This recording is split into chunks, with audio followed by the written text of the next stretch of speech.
This piece is really interesting because it was at a time frame that I was listening to the 3 tracks that Rayshawn and I had created together, but it was in the middle of the pandemic. And so there wasn't any next steps or forward movement on what we were gonna do with those tracks. And so I was listening to them to help me get through my own spiritual warfare, my own emotional battles. And as I was listening to them, I wanted something to bridge track 1 and track 2, which was anger and life is a boxing match. So for this track, I started listening to sounds and beats and music that I wanted to see that I could merge kind of these 2 tracks. And as I started listening to different songs, I started to freestyle.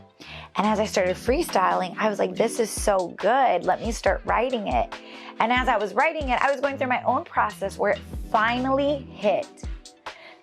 This wasn't just about poetry pieces. This could be a collective unit or storytelling of a journey of healing. I was in the middle of the process myself. I'm feeling stuck. I don't know what's next. And I'm listening to my own poetry for healing. And now I could visualize these 5 tracks being their own thing to help people heal. Sometimes as a creative, you need the momentum of 1 or 2 projects to move you either forward into something new when you feel stuck or bring you back to something that needs life. And this piece in particular, behind the scenes, the process as I was working through it or creating it, it was like bringing back to life something I had started a year or 2 prior.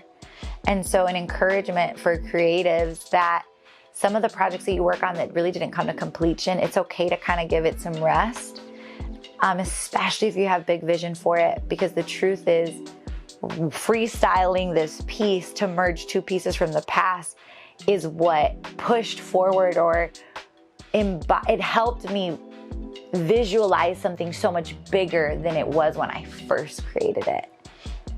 And so this piece in itself, I guess, is more special than I thought it was when I wrote it, because it is the embodiment of being in process and moving to a completely different end game or end location because of doing the work in the middle.